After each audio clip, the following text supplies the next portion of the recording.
Shalom. Selamat sore Bapak Ibu, saudara-saudara jemaat yang Yesus Kristus kasihi. Salam sejahtera untuk kita semua. PHMJ dan Majelis Jemaat mengucapkan selamat datang kepada Bapak Ibu, saudara-saudara jemaat. Secara khusus disampaikan kepada jemaat yang baru pertama kali mengikuti ibadah di Jemaat GKI Bethlehem Kuala Kencana. Apabila Bapak Ibu saudara-saudari menetap di Kuala Kencana dan ingin mendapatkan pelayanan khusus atau pendaftaran anggota jemaat, silakan hubungi majelis setempat.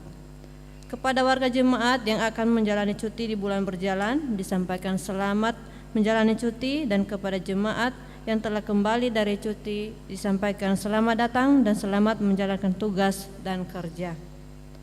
Warta Jemaat Minggu 9 Juni 2024. 1. Disampaikan kepada Bapak Ibu jemaat sekalian, bagi yang rindu bergabung di paduan suara jemaat, dipersilakan mengikuti latihan sesuai jadwal. 2. Latihan paduan suara jemaat diadakan 2 kali dalam seminggu, yaitu pada hari Minggu setelah ibadah Minggu pagi pukul 10.30 sampai dengan selesai, dan hari Rabu sore pukul 17.30 sampai dengan selesai. Tempat Aula Gereja Bethlehem Kuala Kencana. Yang ketiga, informasi posyandu lansia akan dilakukan pada hari tanggal Senin 10 Juni 2024 pukul 8 sampai dengan selesai. Tempat Gereja Bethlehem Kuala Kencana, alamat RT 4 nomor 24 Kuala Kencana. Yang keempat, informasi kehadiran jemaat pada Minggu 2 Juni 2024 sebagai berikut. Ibadah subuh 41 orang, ibadah pagi 290 orang, ibadah sore 39 orang. Yang kelima, diinformasikan kepada Bapak Ibu jemaat sekalian, latihan paduan suara anak dan remaja diadakan 2 kali dalam seminggu, yaitu pada hari Senin pukul 18 sampai dengan selesai. Tempat Gereja Bethlehem Kuala Kencana, alamat RT 4 nomor 24. Dan hari Sabtu jam 16 sampai dengan selesai, tempat Aula Gereja GKI Bethlehem Kuala Kencana. Maka dengan ini diberitahukan kepada orang tua dari anak-anak sekolah minggu dan remaja dari usia kelas 1 SD sampai kelas remaja Alkitab dapat mengambil bagian dalam latihan paduan suara tersebut. Khusus bagi anak-anak usia kelas 1 SD sampai 6 SD, wajib didampingi oleh orang tua. Informasi lebih lanjut dapat menghubungi Ibu Rosvaluk dengan nomor telepon 0822 8101 0002. Sebagai informasi tambahan dari BP Unsur PAR dan Sekolah Minggu, akan berlangsung lomba paduan suara PAR tingkat klasis Mimika pada hari tanggal Sabtu 19 Oktober 2024. Maka kami BP Unsur PAR Sekolah Minggu memutuskan untuk mengikuti lomba paduan suara tersebut. Kami menghimbau para orang tua dapat mendorong anak-anaknya yang berusia 8 sampai 15 tahun untuk bergabung dalam paduan suara, dan juga mohon dukungan orang tua untuk mengantar dan menjemput di saat mengikuti latihan paduan suara. Yang keenam, sebagai informasi urusan Ekubang Jemaat GKI Bethlehem Kuala Kencana mengadakan program peremajaan transportasi kendaraan roda 4 untuk pelayan atau pendeta. Maka disampaikan kepada Bapak Ibu jemaat sekalian, di depan pintu masuk telah disediakan amplop komitmen berwarna ungu. Kami dari urusan Ekubang sangat mengharapkan partisipasi Bapak Ibu jemaat sekalian dalam program tersebut. Yang ketujuh, diinformasikan kepada Bapak Ibu jemaat sekalian, pada hari tanggal Minggu 23 Juni 2024 akan dilakukan peneguhan CD jemaat. Calon CD baru yang akan diteguhkan nama Kevin Alendi Wamafma. Tempat tanggal lahir Depok 16 April 2006. Anak dari nama ayah Bapak Klaus OR Wamafma. Tempat tanggal lahir Manokwari 23 Juni 1973. Nama ibu Ibu Wilhelmina SYM Sawai. Tempat tanggal lahir Jayapura 29 Juli 1972. Yang kedelapan, informasi keuangan jemaat. Saldo awal per awal Juni 182.781.789.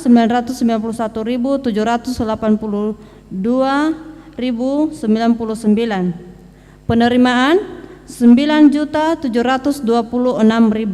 Pengeluaran 7.635.000 rupiah. Saldo akhir 185.082.782,99 rupiah. Yang ke-9, surat masuk dari Badan Pekerja Klasis Mimika. Badan Pekerja Klasis Mimika kepada yang terhormat Majelis Jemaat GKI Seklasis Mimika. Badan Pekerja Klasis GKI Mimika memberitahukan kepada PHMJ GKI dalam lingkup Klasis Mimika antara lain: 1. Dalam rangka menyukseskan Pilkada Damai di Tanah Papua tahun 2024, maka akan dilakukan kebaktian penyegaran iman atau KPI oleh panitia penyelenggara. Yang kedua, kebaktian penyegaran iman akan berlangsung pada hari Minggu 9 Juni 2024 pukul 16 WIB atau jam 4 sore sampai dengan selesai, bertempat di Gor Futsal SP5 Kompleks Waker.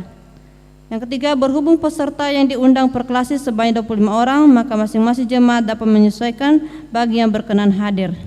Demikian surat pemberitahuan ini disampaikan. Atas perhatian dan kerjasamanya kami ucapkan terima kasih. Tuhan Yesus memberkati.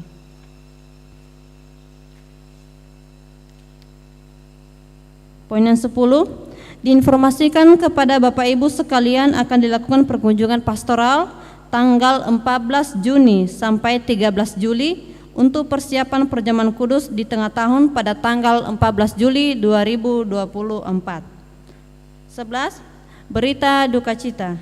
Telah terpanggil ke pangkuan Bapa di sorga orang tua terkasih dari Bapak Penatua Tohar Panjaitan, almarhum Bapak FH Panjaitan, Opung Doli Lorena, di usia 74 tahun, meninggal dunia pada hari tanggal Kamis 6 Juni 2024 pada pukul 19:15 WIB di RSUD Ciliengsi.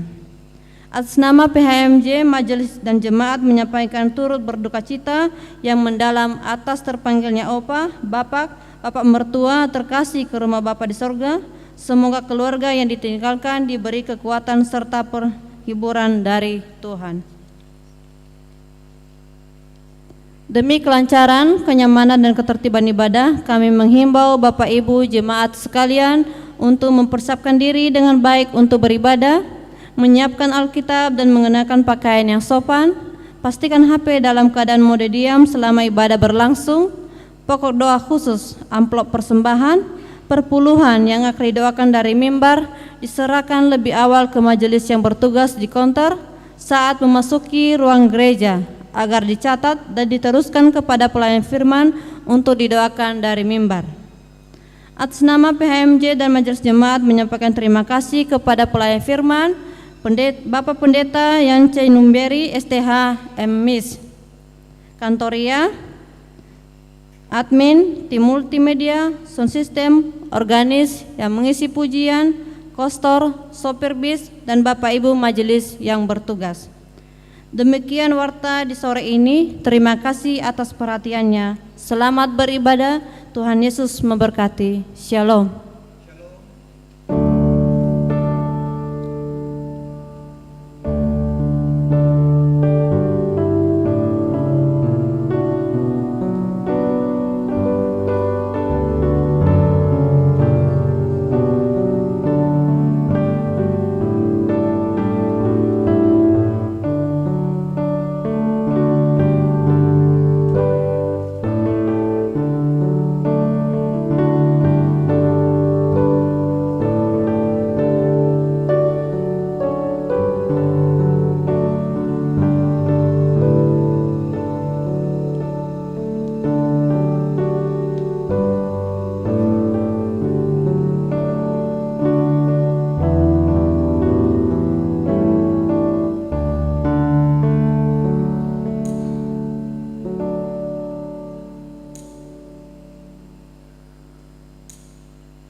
Shalom.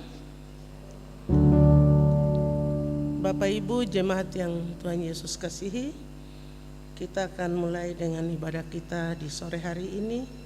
Saya undang dengan penuh kasih jemaat Bapak Ibu bangkit berdiri. Kita menyanyi, memuji Tuhan dan membuka ibadah kita dalam nyanyian Mazmur 84 ayat 1 dan 2. Alangkah elok rumahmu dan apa yang seterusnya.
Ibadah kita. Pertolongan kita adalah dalam nama Tuhan yang menjadikan langit dan bumi, serta tidak meninggalkan perbuatan tangannya. Amin. Kasih karunia dan damai sejahtera turun ke atas saudara-saudari dari Allah Bapa, Tuhan Yesus Kristus, dan dari Roh-Nya yang kudus. Amin.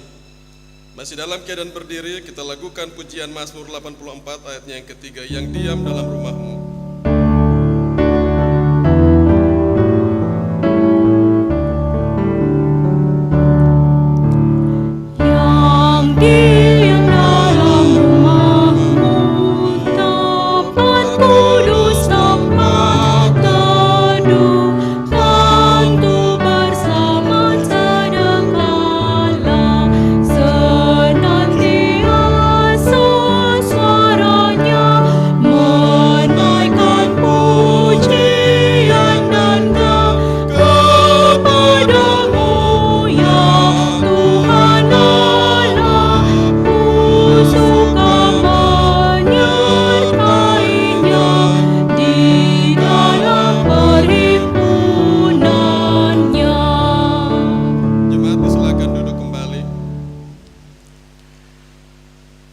Saudara-saudari jemaat sekalian, kita akan merendahkan diri dan mengaku dosa kita.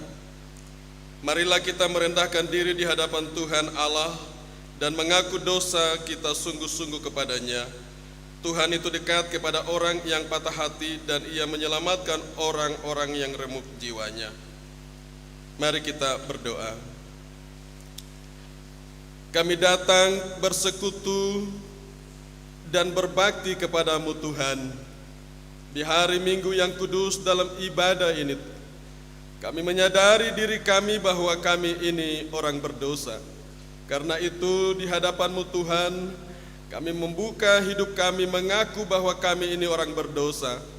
Karena itu kasihani kami, sayangi kami, dan ampunilah segala dosa dan pelanggaran kami, agar kami layak disebut sebagai anak-anak ahli waris kerajaan Allah. Dalam nama Yesus, kami mohon pengampunan dosa kepadamu ya Tuhan Bapa di sorga. Amin. Yohanes 136 ayatnya yang pertama di depan mata Yesus.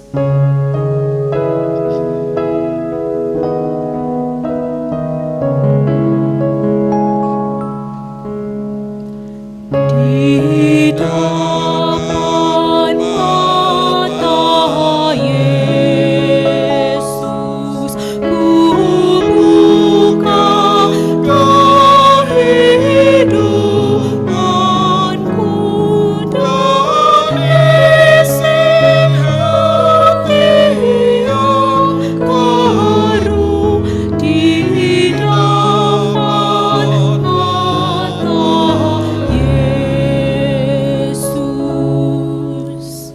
Bagi kita yang dengan sungguh-sungguh merendahkan diri dan mengaku dosa, dengarlah akan berita anugerah pengampunan dosa dari Tuhan. Dengarlah jemaat sabda Tuhan Yesus Kristus kepada semua orang yang sungguh-sungguh mengaku dosanya. Karena begitu besar kasih Allah akan dunia ini, sehingga Ia telah mengaruniakan anaknya yang tunggal, supaya setiap orang yang percaya kepadanya tidak binasa, melainkan beroleh hidup yang kekal. Yohanes 3 ayatnya yang ke-16 menjadi janji Allah bagi kita sekalian yang dengan sungguh-sungguh merendahkan diri mengaku dosa, bahwa di dalam Yesus Kristus segala dosa dan pelanggaran kita sudah diampuni, dan oleh karena itu bersyukurlah dan bersukacitalah bahwa kita semua sudah diampuni dosa dan pelanggaran kita. Amin. Mari kita puji Tuhan dari Kidung Jemaat 64 ayatnya yang kedua. Ya Tuhanku, apabila kurenungkan.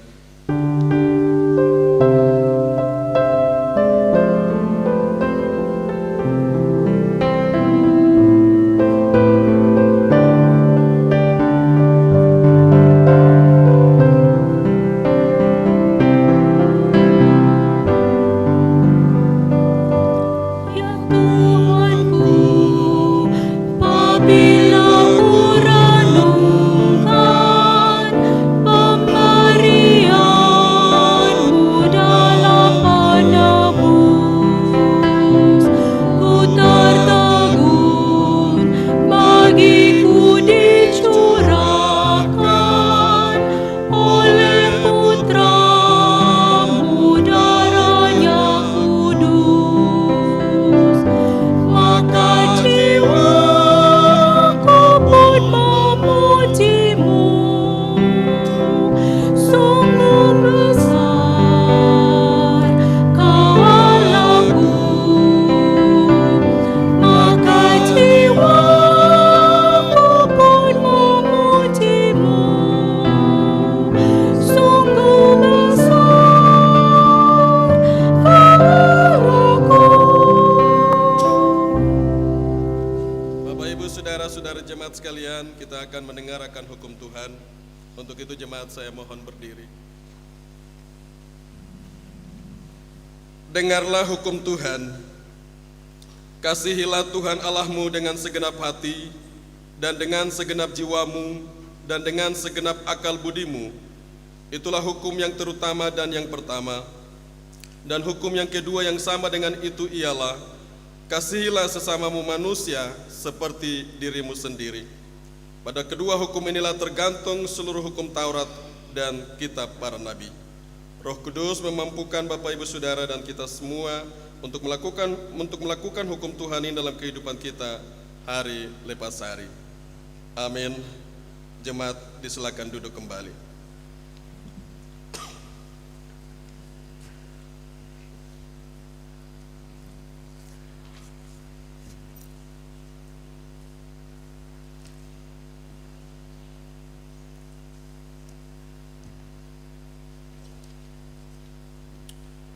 Bapak Ibu Saudara, ada yang mau menyanyi? Kalau ada yang siap untuk mau menyanyi, silakan sebelum kita baca Alkitab.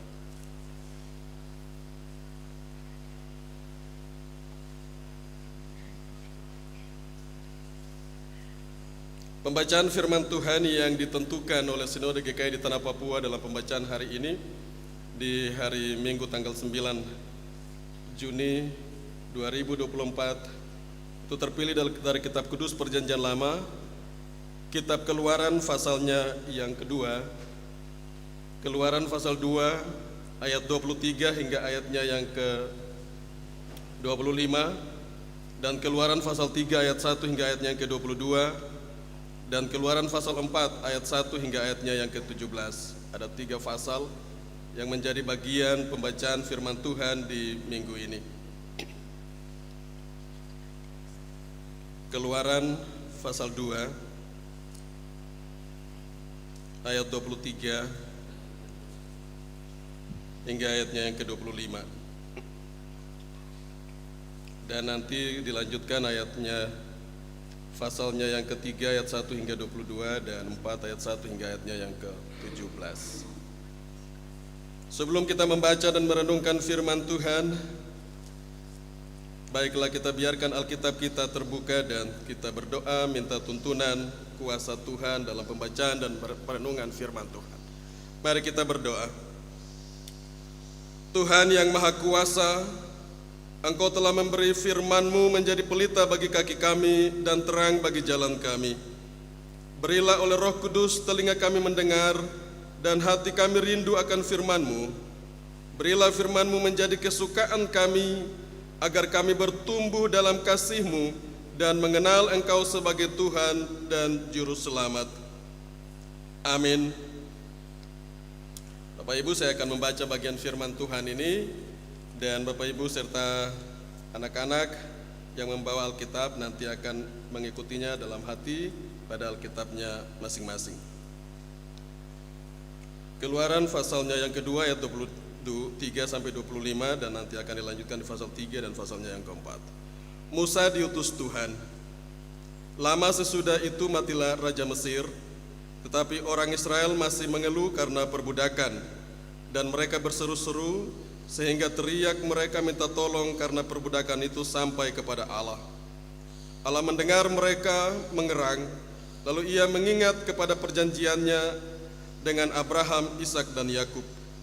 Maka Allah melihat orang Israel itu dan Allah memperhatikan mereka. Demikian bagian pertama dari Keluaran pasalnya yang kedua. Kita lanjut pada pasalnya yang ketiga ayat 1 hingga ayatnya yang ke-22. Adapun Musa, ia biasa menggembalakan kambing domba Yitro mertuanya, imam di Midian. Sekali ketika ia menggiring kambing domba itu ke seberang padang gurun, sampailah ia ke gunung Allah, yakni gunung Horeb. Lalu malaikat Tuhan menampakkan diri kepadanya di dalam nyala api yang keluar dari semak duri. Lalu ia melihat, dan tampaklah semak duri itu menyala, tetapi tidak dimakan api. Musa berkata, baiklah aku menyimpang ke sana untuk memeriksa penglihatan yang hebat itu. Mengapakah tidak terbakar semak duri itu? Ketika dilihat Tuhan bahwa Musa menyimpang untuk memeriksanya, berserulah Allah dari tengah-tengah semak duri itu kepadanya, Musa, Musa, dan ia menjawab, ya Allah. Lalu ia berfirman, janganlah datang dekat-dekat, tanggalkanlah kasutmu dari kakimu, sebab tempat di mana engkau berdiri itu adalah tanah yang kudus. Lagi ia berfirman, akulah Allah ayahmu, Allah Abraham, Allah Ishak dan Allah Yakub. Lalu Musa menutupi mukanya sebab ia takut memandang Allah. Dan Tuhan berfirman, aku telah memperhatikan dengan sungguh kesengsaraan umatku di tanah Mesir, dan aku telah mendengar seruan mereka yang disebabkan oleh pengerah-pengerah mereka. Ya, aku mengetahui penderitaan mereka. Sebab itu aku telah turun untuk melepaskan mereka dari tangan orang Mesir dan menuntun mereka keluar dari negeri itu ke suatu tempat yang baik dan luas, suatu negeri yang berlimpah-limpah susu dan madunya, ke tempat orang Kanaan, orang Het, orang Amori, orang Feris, orang Hewi dan orang Yebus. Sekarang seruan orang Israel telah sampai kepadaku. Juga telah kulihat betapa kerasnya orang Mesir menindas mereka. Jadi sekarang pergilah, aku mengutus engkau kepada Firaun untuk membawa umatku orang Israel keluar dari Mesir. Tetapi Musa berkata kepada Allah, siapakah aku ini, maka aku akan menghadap Firaun dan membawa orang Israel keluar dari Mesir. Lalu firman-Nya, bukankah aku akan menyertai engkau? Inilah tanda bagimu bahwa aku yang mengutus engkau. Apabila engkau telah membawa bangsa itu keluar dari Mesir, maka kamu akan beribadah kepada Allah di gunung ini. Lalu Musa berkata kepada Allah, tetapi apabila aku mendapatkan orang Israel dan berkata kepada mereka, Allah nenek moyangmu telah mengutus aku kepadamu, dan mereka bertanya kepadaku, bagaimana tentang namanya? Apakah yang harus kujawab kepada mereka? Firman Allah kepada Musa, aku adalah aku. Lagi firman-Nya, beginilah kau katakan kepada orang Israel itu, akulah aku telah mengutus aku kepadamu.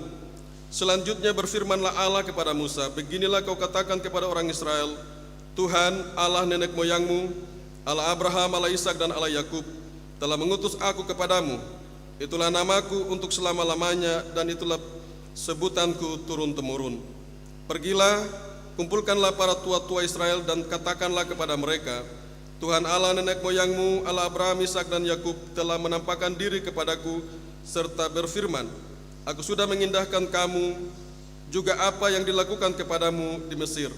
Jadi aku telah berfirman, aku akan menuntun kamu keluar dari kesengsaraan di Mesir menuju ke negeri orang Kanaan, orang Het, orang Amori, orang Feris, orang Hewi, dan orang Yebus, ke suatu negeri yang berlimpah-limpah susu dan madunya. Dan bila mana mereka mendengar perkataanmu, maka engkau harus beserta para tua-tua Israel pergi kepada Raja Mesir, dan kamu harus berkata kepadanya, Tuhan Allah orang Ibrani telah menemui kami. Oleh sebab itu, izinkanlah kiranya kami pergi ke padang gurun 3 hari perjalanan jauhnya untuk mempersembahkan korban kepada Tuhan Allah kami. Tetapi aku tahu bahwa Raja Mesir tidak akan membiarkan kamu pergi, kecuali dipaksa oleh tangan yang kuat. Tetapi aku akan mengacungkan tanganku dan memukul Mesir dengan segala perbuatan yang ajaib, yang akan kulakukan di tengah-tengahnya. Sesudah itu ia akan membiarkan kamu pergi. Dan aku akan membuat orang Mesir bermurah hati terhadap bangsa ini, sehingga apabila kamu pergi, kamu tidak pergi dengan tangan hampa. Tetapi tiap-tiap perempuan harus meminta dari tetangganya dan dari perempuan yang tinggal di rumahnya barang-barang perak dan emas dan kain-kain yang akan kamu kenakan kepada anak-anakmu lelaki dan perempuan. Demikianlah kamu akan merampasi orang Mesir. Demikian bagian kedua dari pembacaan kita. Kita akan lanjut pada pasalnya yang keempat, ayat 1 hingga ayatnya yang ke-17.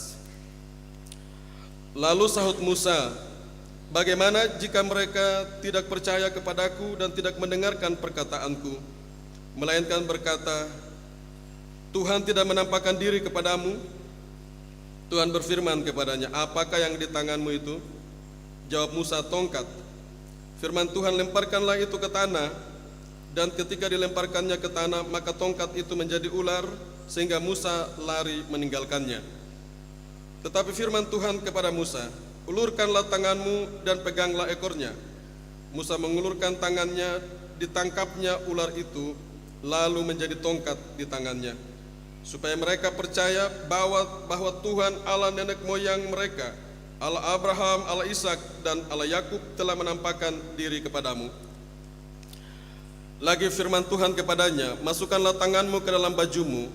Dimasukkannya tangannya ke dalam bajunya, dan setelah ditariknya keluar, maka tangannya kena kusta putih seperti salju. Sesudah itu firman-Nya, masukkanlah tanganmu kembali ke dalam bajumu. Musa memasukkan tangannya kembali ke dalam bajunya, dan setelah ditariknya keluar, maka tangan itu pulih kembali seperti seluruh badannya. Jika mereka tidak percaya kepadamu dan tidak mengindahkan tanda mujizat yang pertama, maka mereka akan percaya kepada tanda mujizat yang kedua.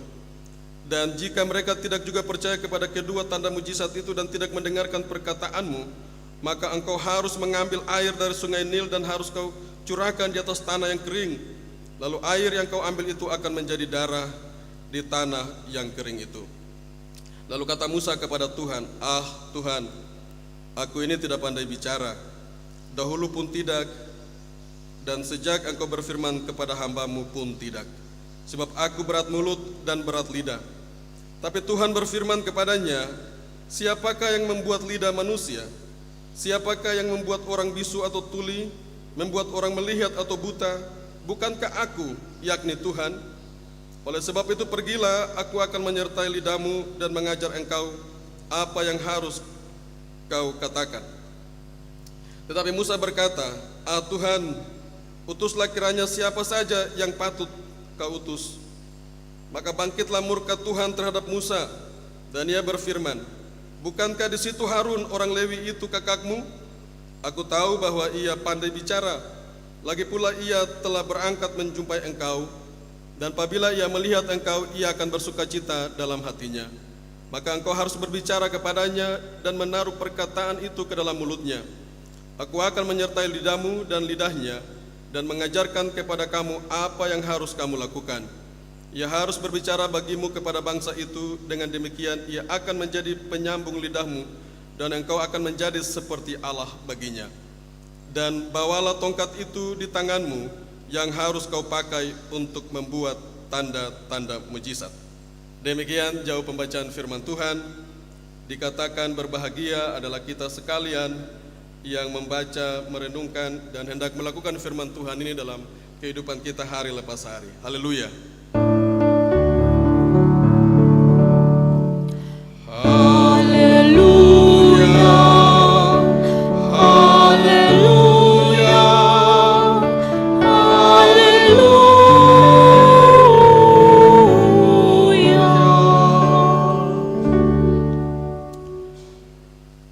Saudara yang dikasihi dan diberkati Tuhan, dan anak-anak sekalian yang juga diberkati Tuhan.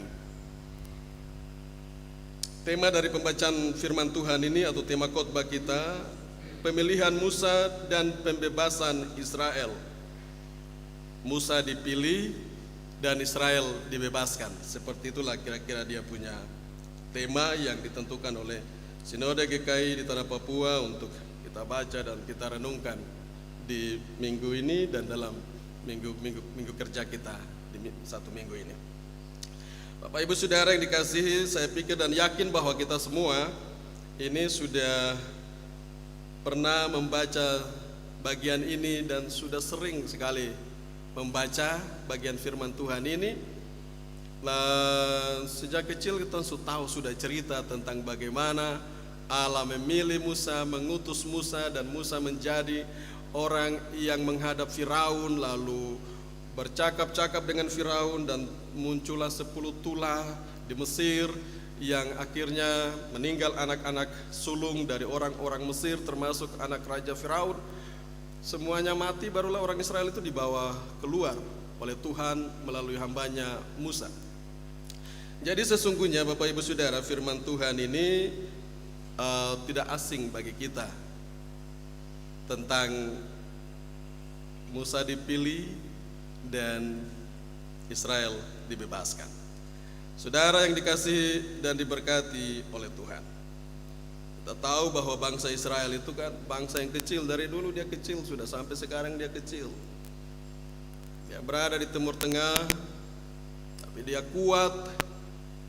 Dia menjadi bangsa yang sulit dikalahkan sejak berjalan sejarah dari zaman ke zaman. Walaupun dia dikalahkan oleh negara-negara besar, bangsa-bangsa besar dalam sejarah perjalanan manusia sejak zaman purbakala sampai dengan hari ini, tapi Israel masih ada dan eksis terus di tengah-tengah dunia. Sebab bangsa ini, kita semua tahu bahwa di bawah kolong langit ini tiada satu bangsa di bumi ini yang memiliki janji yang khusus dan istimewa dengan Tuhan kecuali Israel.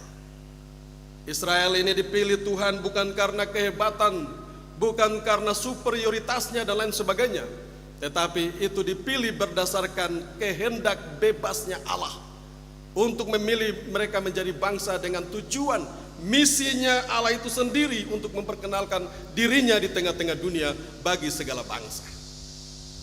Saya pikir kalau tidak ada Israel, tidak tahu bagaimana Yesus datang di tengah dunia dan menjadi penyelamat dan bebas bagi kita semua. Allah punya cara banyak, tetapi ia mulai memilih bangsa ini sejak Abraham. Kita sudah tahu bahwa Allah memilih dan menyiapkan juru selamat ini melalui Abraham, di mana ia dipanggil keluar dari Ur Kasdim, daerah yang sekarang kira-kira di daerah Babilonia atau di Irak.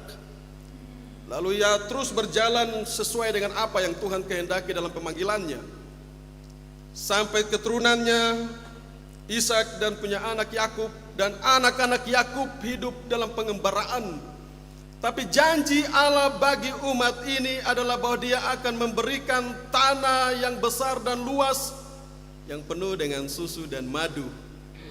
Janjinya ini kekal abadi bagi umat itu. Bagi Abraham, bagi Ishak, dan Yakub, terus menerus Dia mengulang-ulanginya. Dan Ia punya janji yang berikut, aku akan membuat kamu menjadi bangsa yang besar yang tak terhitung jumlahnya. Secara logika sampai hari ini Israel itu kan kecil, bangsa yang kecil saja yang berada timur tengah sana. Tetapi maksud Tuhan ini sesuatu hal yang luar biasa, dahsyat, besar sekali, supaya dunia ini mengenal akan Allah itu, dan dunia dan seluruh isinya itu diselamatkan melalui Israel. Bapak Ibu Saudara yang dikasihi dan diberkati oleh Tuhan, tahu sampai hari ini kan Israel ini masih terus diperangi ini. Sejak purbakala sampai hari ini dia masih terus diperangi. Kita tidak tahu apa maksud Tuhan dengan semua hal ini, tetapi terus menerus dia diperangi sampai hari ini, dia masih tetap ada. Dan dalam sejarah dunia kita tahu bahwa dia selalu menang. Kenapa bisa begitu? Karena Allah Israel yang memperkenalkan diri kepada Musa di padang gurun atau di daerah Horeb itu adalah Allah yang perkasa, Allah yang terus didengungkan dan digaungkan oleh Israel dalam sepanjang sejarah dan sepanjang zaman, bahwa Allah itu selalu memimpin mereka dan mereka menang dalam segala perjalanan hidup mereka. Itulah yang menjadi sesuatu hal yang terus menerus disampaikan oleh orang Israel sampai dengan hari ini di mana kita sedang duduk, bahwa mereka berperang atau mereka melakukan tindakan-tindakan yang besar untuk dunia ini lihat, itu untuk menyatakan bahwa Allah mereka itu dahsyat. Yahweh Allah Israel itu adalah dahsyat, besar, dan perkasa.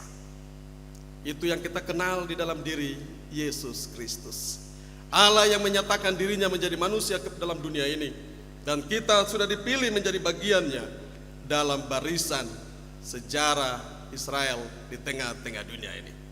Bapak Ibu Saudara yang dikasihi dan diberkati oleh Tuhan, pembacaan firman Tuhan ini sebagaimana yang sudah kita baca, dimulai dengan Musa lahir di pasal yang kedua itu.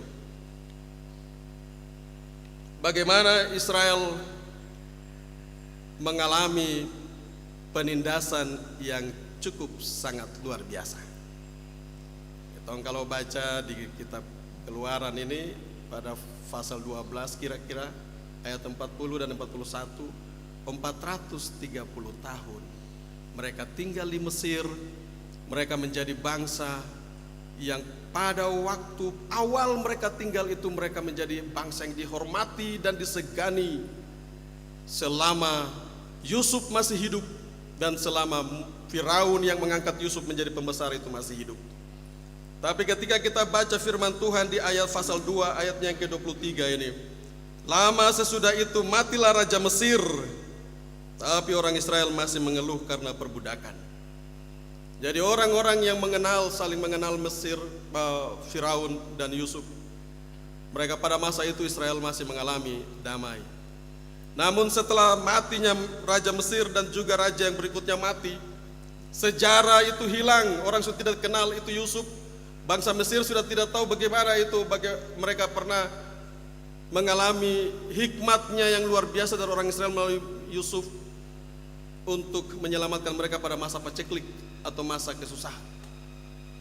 Mereka ditindas. Ayat ini jelas mengatakan bahwa mereka mengalami perbudakan. Siapa yang mau mengalami perbudakan? Indonesia kalau kita baca sejarahnya ini kan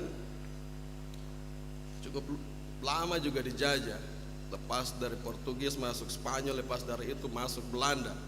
Ratusan tahun Indonesia dijajah. Hidup di bawah penjajahan itu tidak enak. Tidak mengalami kemerdekaan seperti apa itu yang orang bilang kemerdekaan atau free, itu tidak ada. Semuanya diawasi. Israel mengalami kerja paksa yang sudah kita ketahui. Bagaimana mereka itu dibuat supaya mereka tidak lagi menjadi bangsa yang besar, karena dari laporan statistik orang Israel semakin hari semakin bertambah jumlahnya. Mereka menjadi kuat, Karena itu orang Mesir mengatakan bahwa jangan-jangan mereka bisa saja mengusir kami keluar dan mereka akan menjadi raja di negeri kami. Karena itu Firaun mengeluarkan titahnya, semua yang anak laki-laki orang Ibrani kalau lahir, anak laki-laki bunuh. Ada dua bidan yang kalau kita baca, Sifra dan Pua, itu diperintahkan langsung oleh Firaun untuk mengatur supaya semua orang Ibrani, ibu-ibu kalau yang melahirkan laki-laki dibunuh. Tapi dua ibu ini mereka tidak melakukan itu. Mereka tidak melakukan apa yang dititahkan oleh raja. Semua anak yang lahir laki-laki maupun perempuan dibiarkan saja hidup. Karena itulah Tuhan memberkati kedua bidan ini kalau kita baca di Alkitab. Karena mereka melakukan apa yang Tuhan inginkan, umat itu harus tetap ada. Bapak Ibu Saudara yang dikasihi dan diberkati oleh Tuhan, ketika Musa lahir, kita tahu kisahnya, ya dia buang di sungai Nil. Tuhan bekerja itu luar biasa. Firaun mengeluarkan titah untuk membunuh setiap anak laki-laki Ibrani. Tapi Musa didapat di air dan dia dibawa dan dipelihara menjadi anak angkatnya ratu di dalam kehidupan sebagai bagian dari anak-anak Firaun. Dididik dan dibesarkan sebagai anak raja. Dahsyatnya Tuhan bekerja ini sesuatu hal yang begitu sangat luar biasa, saudara Bapak Ibu sekalian. Tetapi pada waktu di mana dia melakukan sebuah tindakan membunuh orang Mesir yang yang menghukum atau yang menghajar orang Israel, ternyata tindakan itu dilihat oleh saudara-saudaranya. Pada waktu kemudian dua orang saudaranya orang Israel yang sedang bertengkar, kita tahu ceritanya. Lalu Musa mau melerai mereka berdua, lalu mereka bilang begini. Satu bilang, emangnya kau, siapa yang pilih kau jadi hakim di antara kita? Jadi kau mau bunuh saya lagi sama seperti yang kemarin kau lakukan kepada pemuda Mesir itu? Musa bilang, bahaya, dia terancam. Bapak Ibu Saudara tahu, lalu dia pergi, lari dan tinggal di daerah Midian, pada wilayah yang sebenarnya kita tahu bahwa salah satu istri dari Abraham itu kan Ketura. Kalau kita baca di Kejadian pasal 25 kalau saya tidak salah, di situ istri salah satu gundiknya Abraham itu Ketura. Dia memiliki 7 orang anak laki-laki. Salah satu dari 7 orang anak laki-laki itu namanya Midian. Nah, inilah yang melahirkan bangsa Midian itu. Lalu di sana ada seorang imam. Musa lari dan tinggal di sana mengambil istri dari anak imam ini, yaitu Yitro, menjadi istrinya. Bapak Ibu Saudara yang dikasihi dan diberkati oleh Tuhan, lama dia tinggal di sana. Dia sudah aman, sudah nyaman. Raja Mesir akan sampai di sana untuk menangkap dia. Dalam kenyamanan ini Tuhan mau membuat sesuatu bagi bangsanya. Dan sudah baca di Alkitab tadi jelas, Tuhan mendengar akan keluh kesah dan jeritan daripada orang-orang Israel yang ada di Mesir. Karena itu Tuhan memanggil dan memilih Musa. Pertanyaannya, kenapa Musa? Padahal dia sedang menghadapi masalah. Dia membunuh orang Mesir dan dia dikejar, dia dicari untuk dibunuh oleh Firaun. Tapi kenapa Tuhan mau memakai dia? Tuhan memilih dia untuk kembali ke Mesir. Inilah persoalan yang sebenarnya kita bisa lihat di percakapan Musa yang terus-menerus dia bercakap dan bertanya Tuhan. Ini sesungguhnya dia mau bilang, apakah saya mau kembali untuk mati secara gampangan di sana? Tapi Tuhan punya mau, Tuhan punya kehendak itu lain, tidak seperti yang manusia pikirkan. Terkadang Tuhan membawa kita terhimpit dengan masalah. Terkadang Tuhan membawa kita terhimpit dengan persoalan-persoalan hidup, maut menjadi ancaman. Tapi Tuhan berencana di balik semua itu selalu indah pada waktunya. Bapak Ibu Saudara yang dikasihi dan diberkati oleh Tuhan, ayat 24, Allah mendengar mereka mengerang, lalu ia mengingat kepada perjanjiannya dengan Abraham, Ishak dan Yakub.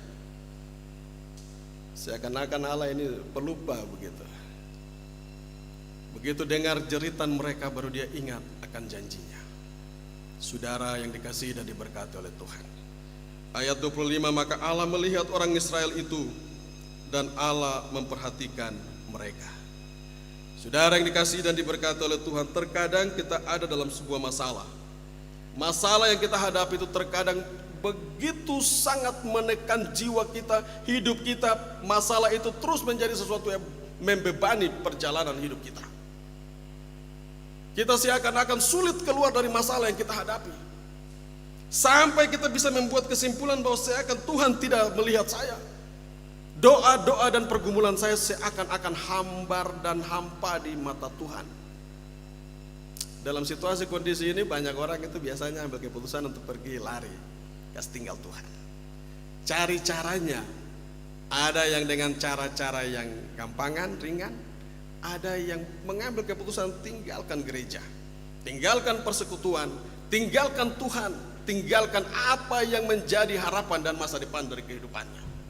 Dia berlari untuk mencari penyelesaian secara instan dan gampang. Bapak Ibu Saudara yang dikasihi dan diberkati oleh Tuhan, ketika orang Israel ini mengeluh kepada Tuhan, ayat 24 bilang Allah mendengar mereka. Ketika orang Israel menghadapi situasi yang berat, mereka dijajah, mereka ditindas, diperlakukan dengan semena-mena dan tidak adil, Allah bukan tidak tahu mereka, Allah mendengar mereka. Ayat 24 jelas mengatakan Allah mendengar mereka mengerang, lalu ia ingat akan janjinya. Bapak Ibu Saudara yang dikasihi dan diberkati oleh Tuhan, Allah itu punya janji bagi Bapak Ibu Saudara dan saya. Salah satunya yang selalu kita ingat bahwa Allah itu Immanuel, Dia selalu beserta dengan kita. Bapak Ibu Saudaraku, ayatnya yang ke-25 mengatakan, maka Allah melihat orang Israel itu. Setelah dia mendengar, ayat 24, ayat 25 bilang dia melihat mereka. Begitu dia mendengar keluh kesah, dia tidak tinggal diam, dia lalu melihat mereka. Lanjutan dari ayat 25 itu bukan hanya ia melihat, tetapi dia memperhatikan mereka. Kata memperhatikan ini adalah dia masuk ke dalam kehidupan mereka, merasakan seperti apa penderitaan yang mereka alami dan rasakan itu. Kadang orang bilang begini, oh, saya sudah tahu, kok menangis, kok susah. Saya bisa tahu atau saya bisa merasakan apa yang kau sedang alami. Tetapi seperti apa yang kita rasakan? Seperti apakah penderitaan yang dia derita dan seperti apa yang kita rasakan? Pembacaan firman Tuhan atau bagian ayat ini, dalam kata aslinya itu Allah memperhatikan, itu Allah masuk ke dalam kehidupan mereka yang paling dalam dan hakiki dari penderitaan dan persoalan yang sedang mereka hadapi. Lalu di sana dikatakan dan memperhatikan mereka, memberikan kepada mereka satu jaminan dan kepastian bahwa Ia akan membebaskan mereka. Lalu pasal 3, dia mulai berjumpa dengan Musa. Dia mulai bercakap dengan Musa dengan satu pertemuan yang begitu sangat luar biasa. Diceritakan pertama di ayat itu bahwa malaikatlah yang hadir dalam rupa api yang menyala di tengah-tengah semak-semak duri itu. Tetapi kemudian waktu begitu Musa hendak melihat api yang sedang menyala itu, maka yang keluar suara adalah Tuhan. Ia berkata kepada Musa, saya sudah dengar tentang penderitaan itu. Saya sudah tahu bahwa kau juga mau membelah umatku atau bangsamu. Dan hari ini engkau lari karena engkau takut. Engkau meninggalkan bangsamu. Tapi sekarang ini saya datang untuk mau memanggil engkau dan mau menggunakan engkau sebagai alatku untuk mau membebaskan mereka. Bapak Ibu Saudara yang dikasihi dan diberkati oleh Tuhan, dalam perjumpaan itu percakapan yang terjadi seperti seorang manusia dengan manusia yang lain bercakap-cakap. Bagaimana Allah berbicara dengan Musa itu diceritakan dalam firman Tuhan dalam bagian-bagian Alkitab yang lain, muka dengan muka duduk bercerita. Allah berbicara dengan Musa seperti manusia dengan manusia duduk berbicara. Bapak Ibu Saudara yang dikasihi dan diberkati oleh Tuhan, ayat masuk kepada pasalnya yang keempat. Bagaimana jika mereka tidak percaya kepadaku? Ini masalah ini. Saya bisa siap pergi untuk sampaikan bahwa Tuhan memilih saya untuk membebaskan kamu. Tapi bagaimana dong tidak percaya sama saya? Bapak Ibu, kita tahu Israel itu kan keras kepala. Begitu kerasnya kepala mereka itu, Allah berkali-kali menghukum mereka, menghajar mereka. Tapi mereka begitu hidup lagi sudah senang, mereka sudah lupa Allah lagi. Itulah karakter dari Israel itu. Sehingga Musa bilang kepada Tuhan pada pasalnya yang keempat ayat pertama, lalu saut Musa, bagaimana jika mereka tidak percaya kepadaku dan tidak mendengarkan perkataanku, melainkan berkata, Tuhan tidak menampakkan diri kepadamu. Bagaimana kalau don't percaya saya? Bapak Ibu Saudara yang dikasihi dan diberkati, ini sangat manusiawi. Tuhan, Engkau pilih saya hari ini, tapi ketika saya bicara atas nama Engkau, bagaimana supaya percaya saya? Ini kan dia membutuhkan tanda, membutuhkan sesuatu yang bisa Tuhan berikan supaya saya bicara dengan orang ini, orang Israel ini, yang memang mereka itu keras kepala, mereka bisa dengar apa yang saya katakan kepada mereka. Bapak Ibu Saudara, ayatnya yang kedua dari pasal 4, Tuhan berfirman kepadanya, apakah yang ada di tanganmu itu? Dia bilang tongkat. Coba buang. Dia buang dan menjadi ular. Tuhan mulai menunjukkan kuasanya. Jangan kau takut. Saya yang memanggil dan mengutus engkau. Tugasmu adalah setia untuk melaksanakan apa amanat yang saya berikan. Kadang Tuhan kasih tugas untuk orang kan pilih-pilih, ini tugas ini enak kah? Gampang kah? Susah kah? Ia akan mencari bagaimana supaya tugas itu dapat dikerjakan dengan mudah, gampang, dan menyenangkan hati dari yang melaksanakan tugas itu. Tetapi sungguh yang dikatakan oleh Tuhan kepada Musa ini adalah bahwa kau mau sukakah, kau teras sukakah, hari ini saya pilih kau harus melakukan tindakan untuk menyenangkan hati saya, bukan untuk menyenangkan hatimu. Ini masalah berat yang dihadapi Bapak Ibu Saudara yang dikasihi dan diberkati Tuhan. Pernahkah kita menghadapi ini? Tuhan memanggil kita untuk sebuah tugas, yang memberikan tugas tanggung jawab kita untuk melaksanakan sebuah pekerjaan sebagai panitia ini, panitia itu, dan lain sebagainya. Tapi ketika kita lihat bahwa ini mengganggu kenyamanan kita, ini sulit sekali kita kerjakan dan lain sebagainya, lalu kita bilang, kenapa saya? Kenapa bukan orang lain? Kenapa harus saya begitu? Bapak Ibu Saudara yang dikasihi dan diberkati oleh Tuhan, Tuhan ketika memanggil Musa, dia tahu hati Musa. Musa ini sedang galau, apakah dia siap untuk kembali ke Mesir karena dia punya masalah di sana juga. Tapi ketika Tuhan memilih Musa ini, Tuhan tahu bahwa Musa ini seorang pribadi yang setia. Dia setia. Dia dapat diandalkan. Ketika Tuhan memilih seseorang, apapun latar belakangnya, situasi keadaan yang dia hadapi, Tuhan ketika memilih dia, Tuhan tahu bahwa dia dapat diandalkan untuk melakukan apa yang Tuhan kehendaki. Bapak Ibu Saudara, pasal 4 ayatnya yang ketiga, firman Tuhan, lemparkanlah itu ke tanah, dan ketika dilemparkan ke tanah maka tongkat itu menjadi ular, sehingga Musa lari meninggalkannya. Ketika Tuhan memberikan tanda mujizat, Musa menjadi gemetar dan takut. Kadang memang kita manusia itu sering menguji Tuhan juga. Kita mau melaksanakan apa yang Tuhan kehendaki, tapi kita mau melihat apakah Tuhan benar-benar bekerja melalui saya kah tidak. Tongkat yang diberikan dan pegang Musa itu menjadi ular, mau mengubah bagaimana pandangan Musa tentang pribadi Allah itu, bahwa Allah yang disembah oleh orang Israel, Allah Abraham, Ishak, dan Yakub, adalah Allah yang begitu dahsyat, yang sanggup memelihara Abraham nenek moyangnya, yang datang dari negeri yang jauh, dia pelihara dalam situasi kondisi yang berat, menjadi kaya raya dan menjadi orang yang terkenal dan ternama. Bukan karena Abraham itu orang yang super, tapi kesetiaan dan ketaatannya pada perintah Allah itu membuat ia diberkati. Bapak Ibu Saudara yang dikasihi dan diberkati oleh Tuhan. Tetapi ketika itu terus menjadi percakapan, pasal 4 ayat 4, tetapi firman Tuhan kepada Musa, ulurkanlah tanganmu, dan seterusnya. Ayat 5, supaya mereka percaya bahwa Tuhan Allah nenek moyang mereka, Allah Abraham, Allah Ishak, dan Allah Yakub telah menampakkan diri kepadamu. Lalu firman Tuhan kepadanya, masukkanlah tanganmu ke dalam bajumu. Dimasukkan tangannya ke dalam bajunya, dan setelah ditariknya keluar maka tangannya kena kusta. Aku melawan terus dengan Tuhan.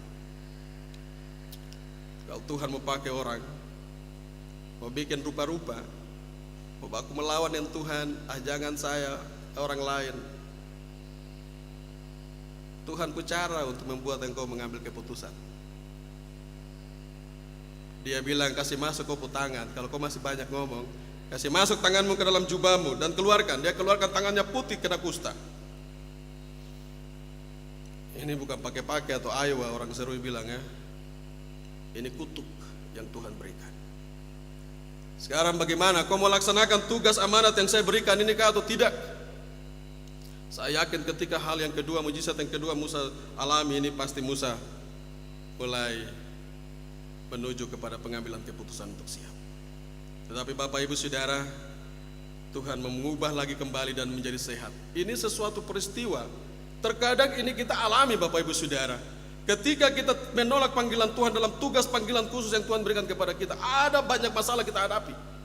Tapi ketika kita sadar bahwa itu salah dan kita mau kembali ke dalam panggilan yang dimana Tuhan memanggil kita untuk tugas itu, Tuhan pulihkan hidup kita. Pulihkan rumah tangga kita, pulihkan pekerjaan kita, pulihkan semua anak cucu kita. Mengalami segala berkat dan kasih karunia Tuhan. Bapak Ibu Saudara yang dikasihi dan diberkati Tuhan, apakah dengan begitu Musa sudah langsung terima apa yang Tuhan inginkan? Ayat 10, lalu kata Musa kepada Tuhan, Tuhan, aku ini tidak pandai bicara. Dia sudah melihat tanda besar, heran, tapi dia masih juga menyampaikan. Ini sangat manusiawi, dia tidak pandai bicara. Dia mungkin gagap atau orang bilang mungkin mau begitu.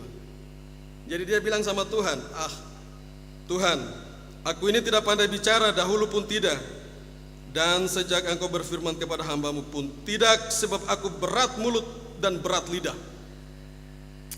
Saudaraku, banyak orang waktu dipilih Tuhan untuk sesuatu pekerjaan Tuhan ini biasa juga bilang begini, kadang-kadang, tapi di sini tidak, mungkin di tempat lain. Tuhan, saya ini kalau mau bicara depan orang bilang, kau siapa jadi? Kau punya kelebihan apa? Kau pejabat kah? Anak kecil kemarin saja, kau apa jadi? Ini membuat seseorang itu juga merasa dia kecil, rendah, dan dia merasa bahwa tidak sanggup untuk melakukan apa yang Tuhan bilang. Panggil untuk dia ditugaskan. Lalu Musa mengatakan bahwa saya ini tidak pandai bicara, lidah saya ini berat, mulut saya ini tidak bisa berkata-kata dengan baik. Ayat 11, tapi Tuhan berfirman kepadanya, siapakah yang membuat lidah manusia, dan seterusnya. Ini Bapak Ibu Saudara, Tuhan mau mengingatkan kepada Musa dan kepada kita semua. Terkadang kelemahan fisik kita, kelemahan kita yang kita buat menjadi besar, melebihi dan menghambat apa yang Tuhan mau supaya kita lakukan. Ini Tuhan mau mengingatkan kepada Musa dan kepada kita semua, bahwa semua yang ada padamu itu aku yang buat. Aku sanggup mengubah engkau dari yang tidak mampu bicara menjadi orang hebat, dari yang pekerja kecil menjadi pekerja yang besar dan luar biasa, menjadi orang yang hebat, orang yang dapat diandalkan, orang yang dipakai untuk mengubah dunia. Kalau hari ini ada Bapak Ibu Saudara yang mengalami situasi dan kondisi seperti begini, firman Tuhan mau mengingatkan kepada kita bahwa tiap-tiap pribadi kita ini Tuhan mau pakai di mana saja kita berada. Sebagai seorang karyawan di perusahaan di mana saudara ada, sebagai seorang bapak, sebagai seorang ibu, sebagai seorang pemuda di mana saja kita ada, Tuhan mau memakai kita. Tuhan tahu kelemahan dan kekurangan kita, tapi ketika Dia mau memakai kita, Dia akan memperlengkapi kita dengan segala karunia dalam kehidupan kita supaya kita menjadi hebat dan luar biasa. Jadi kalau Tuhan panggil, ya jangan kasih alasan tentang fisik, tentang lain sebagainya dari kita. Hanya 4 huruf saja yang harus kita bilang. SIAP, siap. Kalau Tuhan panggil, apapun Dia mau menugaskan kita, kecil, menengah atau besar, Dia tahu siapa yang Dia tugaskan. Tapi apakah langsung Musa iya? Ayat 13, tapi Musa berkata, Tuhan, utuslah kiranya siapa yang patut kau utus? Jangan saya, carilah orang lain begitu. Kenapa saya? Kan orang Israel itu banyak. Saya ini ada punya masalah dengan Firaun. Kalau dia lihat muka saya, pasti langsung dia bantai saya. Kenapa saya? Kenapa bukan orang lain, Tuhan? Ini dari tanda-tanda yang luar biasa Tuhan suka setunjuk. Dari kutuk sampai dengan berkat semua Tuhan sudah buka di depan matanya. Tapi yang paling terakhir dia masih bilang begini, Tuhan, kenapa saya? Pernahkah itu kita katakan, keluarkan dari mulut kita? Ketika ada tugas, baik tugas-tugas besar di perusahaan ini, ataupun tugas-tugas gerejawi, atau tugas-tugas masyarakat dan lain sebagainya, Tuhan tidak pernah bicara langsung seperti kepada Musa kepada kita. Tuhan tidak bicara langsung seperti Ia bicara dengan Musa, tapi melalui orang lain yang mempercayakan kepada kita. Itu adalah suara Tuhan untuk mempercayakan kita. Bapak Ibu Saudara yang dikasihi dan diberkati oleh Tuhan. Tapi Musa berkata, Tuhan, utuslah orang lain. Biarlah apa yang hari ini kita dua bicara ini, biarlah saya tahu saja, tapi bukan saya yang pergi kepada Firaun. Kalau bisa orang lain. Lalu di sana dikatakan Tuhan marah, ayat 14, maka bangkitlah murka Tuhan. Kalau Tuhan suka kasih tugas, kau tolak, Tuhan kasih perintah, kau tolak, Tuhan akan murka dan marah. Kalau Tuhan murka, Bapak Ibu Saudara, kita semua sudah tahu, sudah bisa membayangkan, Dia dapat membalik bumi ini dari yang dasar ke atas. Dia dapat mengubah seorang yang pejabat yang tadinya menduduki posisi yang paling tinggi. Dia bisa merubah dia menjadi seorang yang menjadi pelayan yang kecil, yang membuat orang semua terheran-heran, kok orang ini hebat, tapi kenapa hari ini dia seperti begini?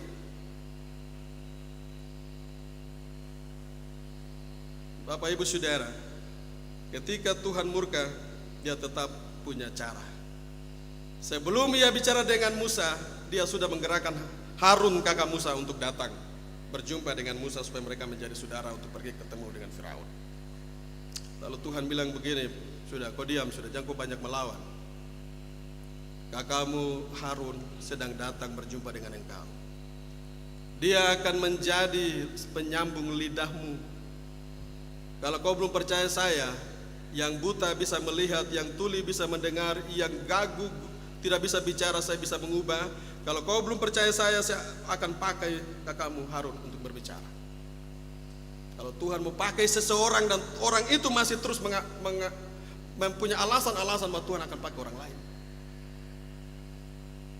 Tapi syukur di paling ujung itu Musa mau dengar dan dia mau taat. Ketika ia dengar bahwa kakaknya menjadi penyambung lidah, menjadi sahabat atau menjadi orang yang terdekat untuk melaksanakan tugas ini, maka ia menyiapkan diri. Ayat 15 Tuhan perintahkan, maka engkau harus berbicara kepadanya dan menaruh perkataan itu ke dalam mulutnya. Aku akan menyertai lidahmu dan lidahnya dan mengajarkan kepada kamu apa yang harus kamu lakukan. Sampai di sini Bapak Ibu Saudara, ketika Allah mau memanggil dan memilih seseorang, tidak ada satu hal yang bisa menjadi alasan untuk orang tidak melaksanakan tugas panggilan pelayanan yang Tuhan sediakan. Jangan mencari-cari alasan, jangan mau menunda-nunda kapan atau mau mengatakan bahwa jangan saya, orang lain saja, jangan saya, karena tugas yang terlalu berat, menyita waktu saya, menyita waktu pekerjaan saya. Saya tidak punya waktu untuk pekerjaan ini. Saya tidak bisa diatur dengan cara begini. Karena ini saya begini dan lain sebagainya. Tuhan punya cara, Dia bisa memakai caranya untuk kita melakukan apa yang Dia kehendaki. Saudara yang dikasihi dan diberkati oleh Tuhan, kalau pembacaan firman Tuhan ini kita baca dan kita renungkan, yang kita dapati di sini yang pertama adalah bahwa Allah itu tidak pernah tutup mata dan tutup telinga dari seluruh penderitaan yang dialami oleh manusia, apalagi anak-anak Tuhan, Bapak Ibu Saudara dan saya. Kalau seakan-akan ia belum bekerja atau dia belum melakukan apa yang kita inginkan, itu bukan berarti dia buta dan tuli atau dia mengabaikan kita. Tetapi kita perlu untuk kembali mengoreksi apa yang menjadi penghalang. Adakah dosa atau adakah sesuatu hal yang masih belum dijawab oleh Tuhan? Saudara yang dikasihi dan diberkati oleh Tuhan, belajar dari firman Tuhan ini, ketika orang Israel mengerang, menangis, menjerit kepada Tuhan, Tuhan dengar, Tuhan lihat dan Tuhan bertindak. Saudaraku yang dikasihi dan diberkati oleh Tuhan, Israel punya Allah, Yahweh Allah Israel itu yang kita sembah dan kenal juga dalam nama diri Yesus Kristus. Ia adalah Allah yang dahsyat, yang kita miliki, yang Dia tebus kita dengan darahnya. Dia menjadi pembebas kita, Dia menjadi penyelamat kita. Dia datang dan mati di Kalvari itu supaya kita memiliki kasih karunia Allah untuk menjadi orang-orang ahli waris kerajaan Allah, menjadi bangsa juga yang dipilih bersama Israel menjadi Israel baru. Karena itu tak mungkinlah kalau kita menangis kepada Tuhan, Tuhan telah dengar kita punya cerita. Dia pasti akan membebaskan kita. Hal yang kedua dari firman Tuhan ini, Tuhan memilih Bapak Ibu Saudara dan saya untuk menjadi orang-orang pembebas. Di luar sana banyak orang sedang mengalami ketidakadilan. Di luar sana banyak orang sedang mengalami apa itu kelaparan. Di luar sana banyak orang sedang mengalami apa itu penderitaan secara fisik maupun secara psikis. Tuhan mau memanggil kita semua untuk menjadi berkat, membebaskan orang-orang yang mengalami kesusahan. itulah teologi GKI, teologi kerajaan Allah. Kita semua Allah panggil untuk menghadirkan kerajaan Allah di tengah-tengah masyarakat di mana saja kita berada, di perusahaan di mana Bapak Ibu Saudara bekerja, di lingkungan gereja di mana Bapak Ibu melayani, atau di masyarakat di mana Bapak Ibu Saudara tinggal. Tuhan memanggil kita untuk menjadi orang-orang yang mau diutus untuk mengubah dunia ini dari kehidupan keadaan yang sedang dihadapi hari ini. Tempat di mana kita tinggal banyak masalah, korupsi merajalela di sana sini. Banyak orang ditangkap karena koruptor, karena korupsi. Lingkungan perusahaan banyak juga orang-orang yang mengambil keputusan untuk meninggalkan perusahaan oleh karena rupa-rupa hal yang mereka inginkan. Persoalan-persoalan yang muncul di seputar perusahaan juga banyak sekali dihadapi oleh perusahaan. Bapak Ibu Saudara, gereja menyiapkan firman Tuhan ini untuk mendorong kita menjadi pembawa pembebas di dalam tempat di mana kita ada dan bekerja dan berada setiap saat. Jadilah seorang bapa yang mau mengubah rumah tanggamu menjadi rumah tangga Kristen yang mengalami kemerdekaan, pembebasan dari segala hal yang mungkin saja sedang dialami dalam rumah tangga.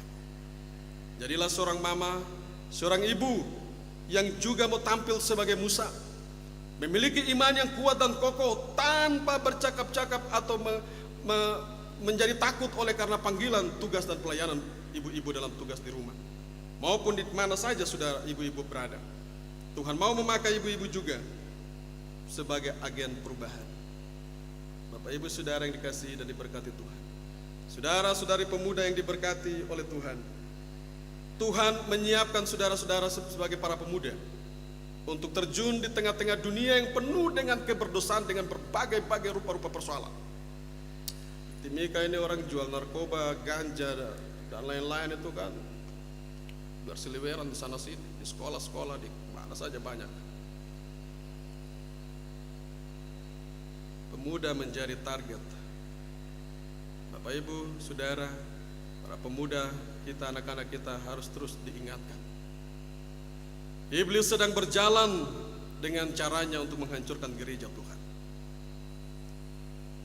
Anak-anak sekarang kalau tidak punya ganja, dong beli itu minuman yang meredakan batuk pilek itu.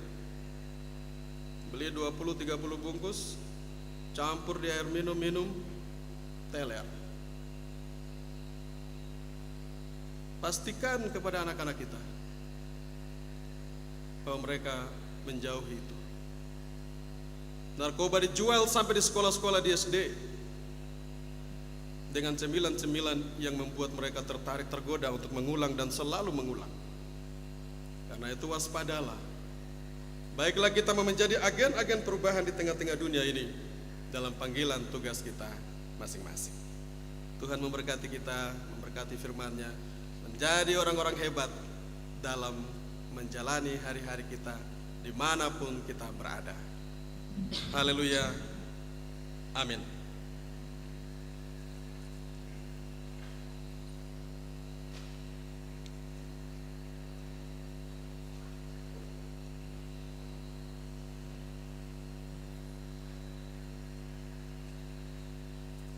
Bapak Ibu Saudara, saudari jemaat sekalian, kita akan memberikan persembahan syukur kita kepada Tuhan dengan mengumpulkan persembahan atau derma kita yang akan dikumpulkan oleh majelis, dan kita memuji Tuhan bernyanyi dari nyanyian Mazmur 136 ayat 1 dan ayat yang kedua kita lakukan. Setelah itu kita hening sejenak, membiarkan waktu kepada pemain musik untuk mengiringi, lalu kita lanjutkan nanti setelah musik pada ayat ketiga, keempat, dan seterusnya. Dengarkan akan pesan firman Tuhan. Sebab jika kamu rela untuk memberi, maka pemberianmu akan diterima. Kalau pemberianmu itu berdasarkan apa yang ada padamu, bukan berdasarkan apa yang tidak ada padamu. 2 Korintus 8 ayatnya yang ke-12. Bersyukur dan pujilah. Bersyukur dan pujilah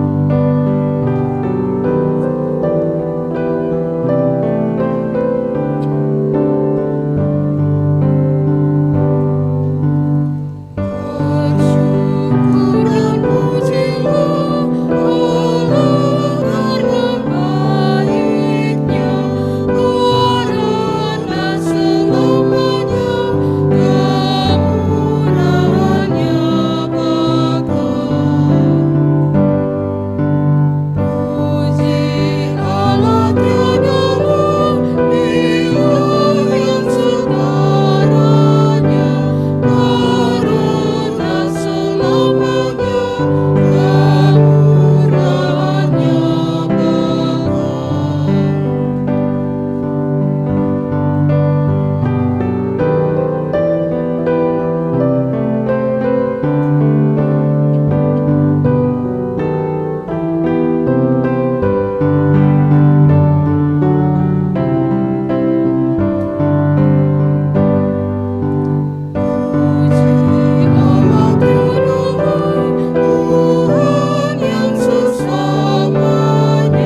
Saudara yang terkasih di dalam Tuhan kita Yesus Kristus, persembahan telah terkumpul berupa 4 kantong kolekte dan 3 kotak berupa kotak diakonia, kotak program, dan kotak komitmen iman.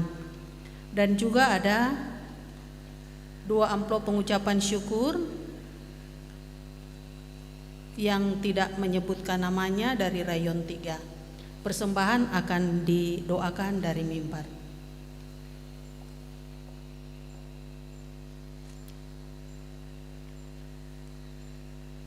Bapak Ibu saudara-saudara jemaat sekalian, marilah kita persembahkan persembahan syukur kita kepada Tuhan di dalam doa. Kita berdoa. Dari Tuhan jualah kami memperoleh segala kebaikan, kehidupan, kekuatan, kesehatan. Oleh karena kasih karunia Tuhan itulah kami boleh datang berkumpul secara koinonia dalam ibadah persekutuan di saat sore hari ini. Siapakah kami ini Tuhan yang boleh datang membawa persembahan syukur berupa uang yang kami berikan dalam kantong-kantong kolekte, tempat-tempat yang sudah disediakan kotak-kotak dalam rumah Tuhan ini. Tapi karena Engkau memanggil dan memilih kami sebagai hamba-hamba-Mu, sebagai anak-anak Tuhan, tebusan-Mu, kami boleh datang mensyukuri kasih karunia Tuhan dalam kehidupan kami. Kami membawa persembahan-persembahan kami. Kami berikan ke dalam kantong-kantong kolekte dan dalam peti-peti yang sudah kami persembahkan.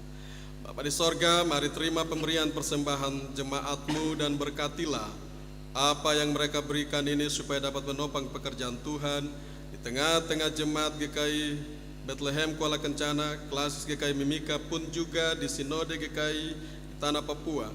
Kami juga berdoa bagi beberapa jemaat yang tidak menyebutkan nama yang ada di rayon 3 yang datang membawa pemberian pengucapan syukur kepada Tuhan. Tuhan menerima pemberian persembahan mereka dan berkatilah uang yang mereka persembahkan sebagai pengucapan syukur. Kami juga berdoa bagi Bapak Penatua Panjaitan yang mengalami kedukaan yang dialami keluarga atas meninggalnya ayah atau orang tua terkasih.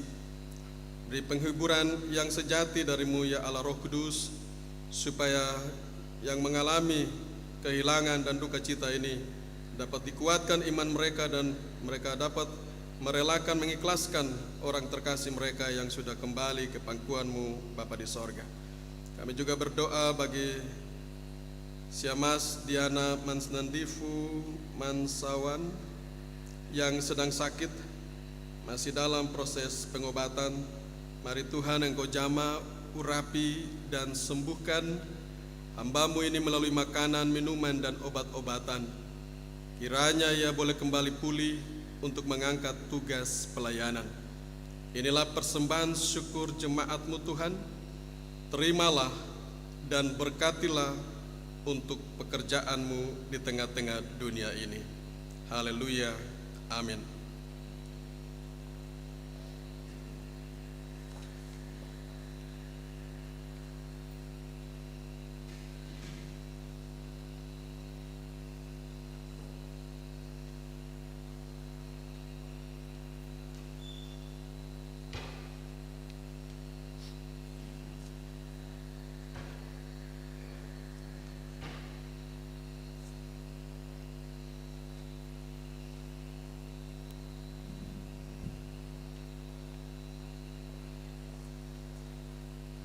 Bapak Ibu saudara-saudari jemaat sekalian, kita akan mengikrarkan pengakuan iman. Untuk itu jemaat saya mohon berdiri.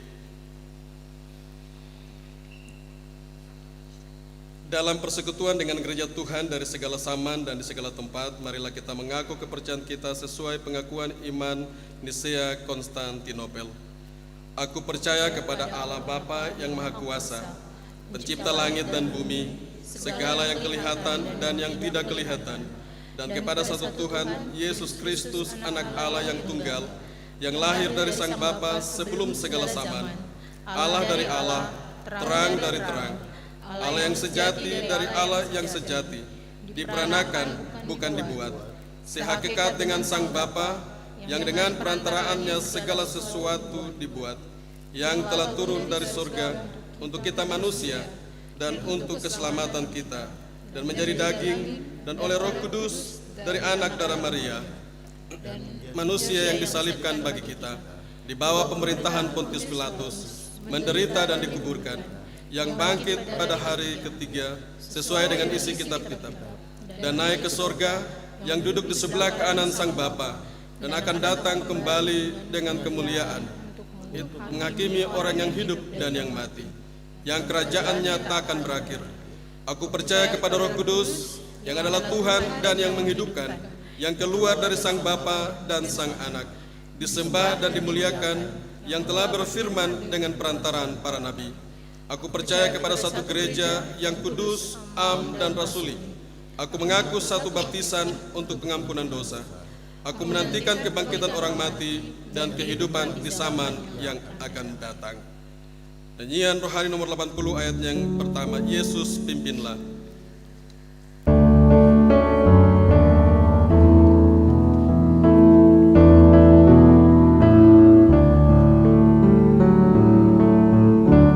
Yesus pimpinlah ke negeri Bapa, dan berjalanlah di muka kami ikut dengan suka di perjalanan Tuhan beri iman. Bapak Ibu Jemaat, silakan duduk kembali. Kita akan berdoa syafaat. Mari kita berdoa. Bapa kami di sorga, Allah yang kami kenal dan sembah dalam nama Yesus Kristus, Tuhan dan Juru Selamat kami. Kami baru saja membaca isi hati Tuhan dari firman-Mu yang mengisahkan kisah heroik, bagaimana Engkau membebaskan Israel melalui hamba-Mu Musa dan Harun. Percakapan yang begitu istimewa antara Engkau dan hamba-Mu Musa menjadi bagian firman Tuhan yang sudah kami renungkan. Bapa di sorga, kami juga mau belajar dari firman-Mu ini untuk mengetahui Tuhan Engkau senantiasa memperhatikan umat-Mu Israel, dan Engkau juga memperhatikan kami dalam sepanjang kehidupan kami. Tiada keluhan yang kami naikkan tanpa Engkau ketahui. Ya Bapa yang baik, terima kasih untuk firman-Mu yang menguatkan dan memulihkan iman kami, bahwa kasih-Mu senantiasa menjangkau sampai kepada kehidupan kami pribadi lepas pribadi. Bapa kami yang ada di sorga, kami boleh ada dalam rumah-Mu yang kudus dalam ibadah di sore ini. Itu semua oleh karena kasih karunia Tuhan. Kami boleh berkumpul dalam persekutuan beribadah koinonia ini Tuhan. Kami sangat menyadari bahwa semua itu boleh terjadi oleh karena Tuhan berkenan bagi kami. Kami boleh mengalami kekuatan, kesehatan yang baik untuk duduk berjumpa satu dengan yang lain dalam rumah Tuhan ini, memuji memuliakan-Mu dan mendengarkan akan firman-Mu. Ini semua karena anugerah Tuhan bagi kehidupan kami. Terima kasih Tuhan. Tak sanggup kami membalas akan kebaikan dan kemurahan-Mu, tapi inilah hidup kami. Kami siap menjadi hamba-Mu sebagaimana Engkau memanggil dan memilih Musa. Kami juga siap untuk melakukan tugas panggilan kami sebagai seorang bapa, sebagai seorang ibu, sebagai pemuda dan pemudi, sebagai penatua dan syamás, sebagai pendeta, sebagai pemimpin puji-pujian, sebagai apa saja kami. Kami percaya bahwa Tuhan memilih kami, mau menjadikan kami sebagai alat Tuhan di tengah-tengah dunia ini. Sebab dunia ini telah mengalami dosa yang begitu sangat luar biasa di tengah-tengah kehidupan yang kami alami. Di mana-mana banyak persoalan, di mana-mana banyak sekali hal yang di luar dari nalar terjadi. Semua itu kuasa kegelapan terjadi. Tuhan mau memanggil kami semua untuk menjadi alat pembebas. Di mana saja kami berada, Tuhan hendak memakai kami, kami siap. Pakailah kami Tuhan. Taruhlah kuasa-Mu pada kami, urapi kami supaya menjadi orang-orang yang hebat di tempat di mana kami bekerja, di rumah kami sebagai bapa keluarga, sebagai imam, sebagai seorang ibu rumah tangga, sebagai pemuda dan pemudi, sebagai majelis jemaat dan sebagai para hamba pendeta di mana saja Tuhan pakai kami. Karuniakanlah kepada kami kuasa-Mu yang hebat dan luar biasa itu. Urapi kami supaya di mana saja kami tampil kami menjadi orang-orang yang memuliakan-Mu Tuhan dalam segala tugas, pekerjaan dan panggilan pelayanan kami.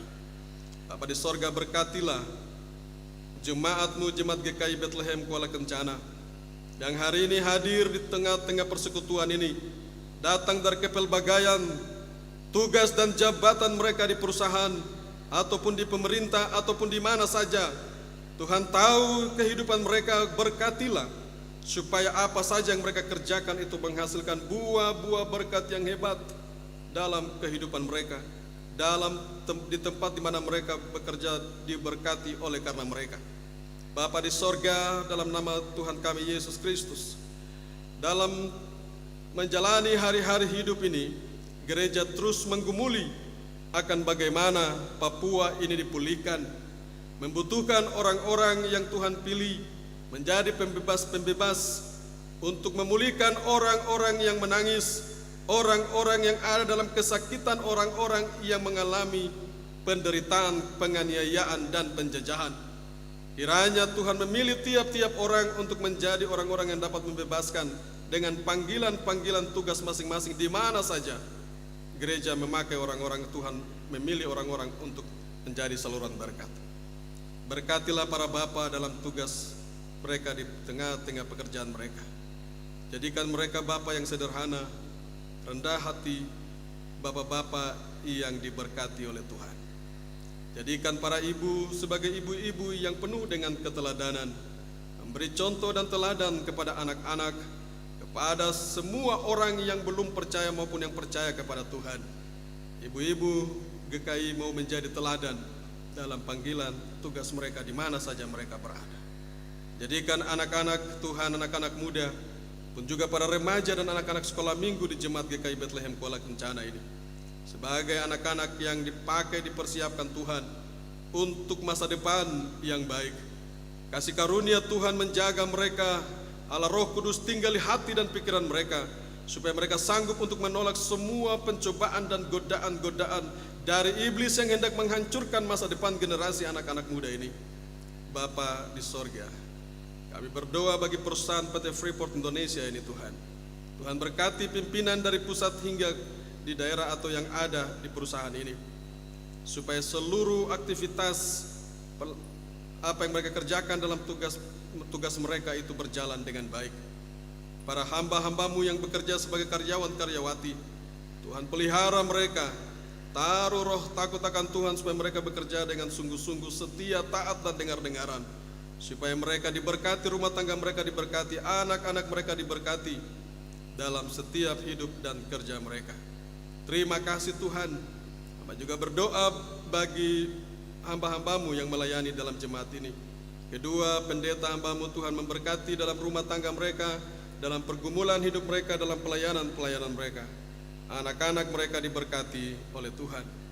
Kami juga berdoa bagi penatua dan syamaz yang memberi waktu, tenaga, pikiran untuk menjaga dan menggembalakan domba-domba Tuhan, yaitu jemaat. Berikan kepada mereka perlindungan yang dari Tuhan sendiri dalam hidup mereka. Berkati anak-anak mereka, cucu-cucu mereka, di mana saja mereka berada, senantiasa Tuhan memperhatikan mereka. Bapa di sorga, kami juga berdoa bagi mereka yang memberikan talenta mereka untuk dipakai memuliakan Tuhan melalui musik dan puji-pujian sebagai singers. Tuhan memberkati supaya mereka terus dipakai oleh Tuhan di tengah-tengah jemaat ini, memuliakan Tuhan dengan talenta mereka. Kami juga berdoa bagi mereka yang mengoperasikan sound system, mengoperasikan juga fokus dan lain sebagainya. Tuhan berkati mereka yang memberi waktu, tenaga, pikiran untuk hormat kemuliaan bagi Tuhan, supaya hidup mereka, pekerjaan mereka mengalami damai sejahtera dari Tuhan. Mereka yang sakit di tengah-tengah jemaat ini kami doakan Tuhan datang, urapi, jamah, pulihkan mereka, supaya mereka boleh kembali sehat melalui makanan, minuman dan obat-obatan yang mereka peroleh. Mereka yang sedang kehilangan pekerjaan, kami doakan Tuhan memberikan kepada mereka pekerjaan. Mereka yang sedang bergumul dalam pekerjaan mereka. Tuhan memberkati hamba-hambamu, supaya mereka tampil menjadi orang-orang besar memajukan perusahaan ini, supaya daripada panggilan tugas mereka itu banyak orang diberkati. Bapa kami di sorga, hamba menyerahkan jemaat ini ke dalam tangan pengasihan Tuhan. Kasih karunia Allah Bapa tinggal selalu menyertai mereka. Jauhkan mereka dari segala susah mara bahaya, sakit penyakit, kecelakaan, bahkan maut sekalipun. Tuhan jauhkan dari kehidupan jemaat-Mu. Pelihara mereka dari yang tertua sampai yang ada dalam kandungan dari jemaat-Mu ini Tuhan. Supaya anak-anak Tuhan yang ada dalam jemaat ini terpelihara dengan baik. Dalam kasih karunia-Mu, mereka boleh menikmati segala kebaikan dan berkat-berkat Tuhan. Dalam nama Yesus, kami berdoa, bersyafaat kepada-Mu ya Tuhan, Bapa di sorga. Amin. Bapak Ibu saudara-saudara jemaat sekalian, kita akan mengakhiri ibadah dengan bernyanyi dari nyanyian Rohani 162 ayat 1 dan ayatnya yang kedua. Ayat 1 dalam keadaan duduk, ayat 2 kita lakukan dalam keadaan berdiri untuk menerima berkat Tuhan. Ya Tuhanku, kiranya Engkaulah, dan kata-kata seterusnya.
Saudara-saudari, anak-anak sekalian, kembalilah ke dalam hidupmu dan kerjamu.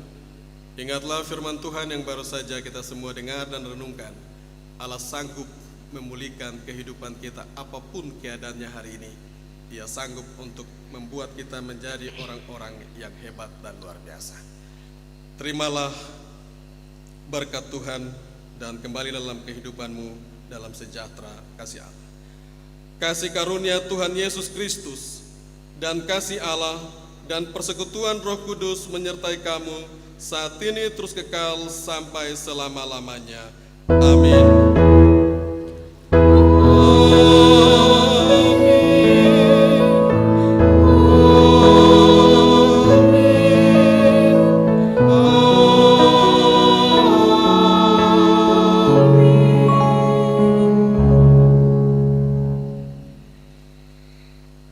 Bapak Ibu saudara sekalian, ibadah kita sudah selesai. Shalom.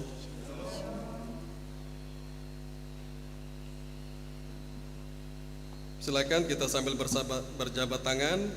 Nyanyian kita iringi nyanyian pujian Rohani 162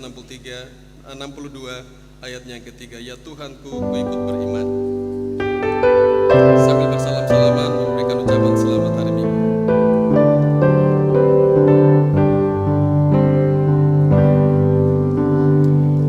Kekuatan kepadaku.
Laporan dulu, laporan.